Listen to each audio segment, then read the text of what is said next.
साथ ही साथ अब दूसरा हम अगर देखेंगे योग वासिष्ठ, जो एक आत्यंतिक वेदांत का एक प्राचीनतम ग्रंथ है, इसमें कर्म संबंधित जो वार्ता हुई है वह मुमुक्षु प्रकरण में की गई है और यहाँ पे इसे पौरुष और दैव के संदर्भ में समझाया गया है कहानियों के रूप में।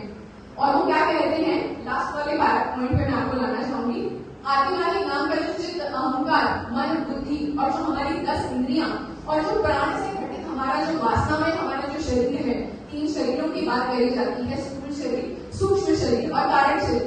तो हमारे सूक्ष्म शरीर में कहीं न कहीं हमारी वृत्तियों का, हमारी वासनाओं का बहुत प्रभाव पड़ता है और उसी के कारण व्यक्ति जन्म मृत्यु के चक्र में पड़ता है और क्रमशः अलग अलग योनियों में पैदा हो जाता है।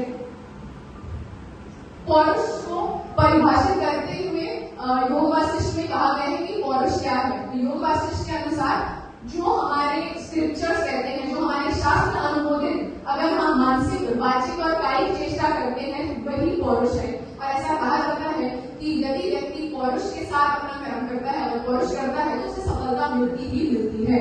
4 प्रकार के पौरुष भी समझाए गए हैं, प्राक्तन और ऐहिक। प्राक्तन आप बोल सकते हैं जो आपके पूर्व जन्म के कर्म है और ऐहिक आपका जो वर्तमान जन्म है। और ऐसा कहा जाता है कि योग वासिष्ठ के अनुसार यदि हम पौरुष करते हैं तो आपके पिछले जन्म के जितने आपके कर्म के संस्कार हैं उन पर आप विजय प्राप्त कर सकते हैं। दूसरा है शास्त्र अनुमोदित और शास्त्र विरुद्ध कर्म। अगर आप शास्त्र के अनुसार कर्म करते हैं तो वो शुभ कर्म होते हैं और अगर उसके विरुद्ध करते हैं तो वो कहीं न कहीं अशुभकारी होते हैं। शुभ और अशुभ का वैसा ही फल है, शुभ पौरुष करेंगे तो शुभ फल मिलेगा और अशुभ कर्म करेंगे तो अशुभ फल होगा। और यहाँ तक योग वासिष्ठ में इतना भी बताया गया है कि जो हमारे ये जो पिछले और इस जन्म के, वर्तमान जन्म में जो हमारे कर्म है, ये 2 मेढ़ों, 2 शीट्स के समान, उनके समान इनमें लड़ाई होती रहती है और जिसका बल कम हो जाता है उसकी हार हो जाती है। तो यदि हम चाहें तो हम अपने पौरुष से जीत सकते हैं। नेक्स्ट है इसी संदर्भ में ही आगे योग वासिष्ठ में दैव की परिभाषा की गई। हम बोलते हैं कहीं ना कहीं हिस्ट्री बहुत रोल प्ले करती है कि अगर मेरी किस्मत में होगा, मेरे भाग्य में होगा। तो दैव क्या है समझाते हुए बोला है कि हमारे जो पिछले कर्म के, हमारे अच्छे और बुरे जितने भी कर्म है वही हमारा दैव है, इसके अलावा और कुछ नहीं है। तो हमारे अपने ही कर्म हमारे बंधन और मोक्ष का कारण बनते हैं। ये कब तक करना चाहिए पुरुष को, हम लोगों को प्रयत्न, जब तक उसे तत्व साक्षात्कार नहीं हो जाता, क्योंकि तब वह जीवन और मृत्यु के चक्र को आगे छोड़ता है। तो आपने जैसे देखा, मैंने 2 ग्रंथों के बारे में बताया, इनमें दोनों में ही कुछ समानताएं भी हैं, विभिन्नताएं भी हैं। समानताएं दोनों ही ग्रंथों ने कर्म और चित्त के संबंध को समझाया है कि कैसे आप चित्त के स्तर पे जो काम करते हैं वो कर्म हो जाता है, उसी को ही कर्म कहा गया है। दोनों ने ही सृष्टि चक्र को मान्यता दी है।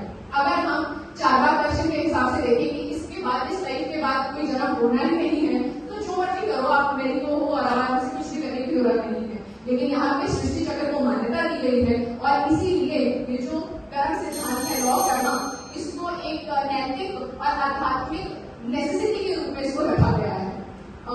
लास्ट का मैं पॉइंट हाईलाइट करना चाहूंगी कि अकार्यों के विकल्प का दोनों ने ही खंडन किया है। कभी कभार हम सोचते हैं कि कर्म नहीं करना जो है वो चलेगा, मैं कर्म करूंगा ही नहीं, लेकिन महर्षि पतंजलि के अनुसार कर्म नहीं करना भी अपने आप में एक कर्म है, क्योंकि उससे चित्त पे एक वृद्धि बढ़ती है। विभिन्नताओं में मैं आपका बस थोड़ा सा ध्यान देना चाहूंगी। पातंजलि योग सूत्र में जो प्रधानता दी गई है वो कर्माशय और विपाक के रूप में की गई है और महर्षि पतंजलि ने बताया है या वो इस जन्म में या वो अगले जन्म में आपको मिलेंगे। योग वशिष्ठ में बोला गया है जो आपका पौरुष है वो आपके देश, काल, क्रिया और द्रव्य के अनुसार होना चाहिए। योग वशिष्ठ में कहा गया है, कभी बार ऐसा होता है कि हम किसी चीज में बहुत प्रयत्न करते हैं, हमें विफलता मिलती है, हमें सक्सेस नहीं मिलती और हम थक जाते हैं, उन चीज को छोड़ देते हैं। योग वशिष्ठ के अनुसार आपको प्रयत्न नहीं छोड़ना है, आपको पौरुष नहीं छोड़ना है। मोक्ष के लिए पातंजलि योग सूत्र में निर्भीत समाधि द्वारा पुरुष और प्रकृति के योग को जाने को मोक्ष बताया गया है।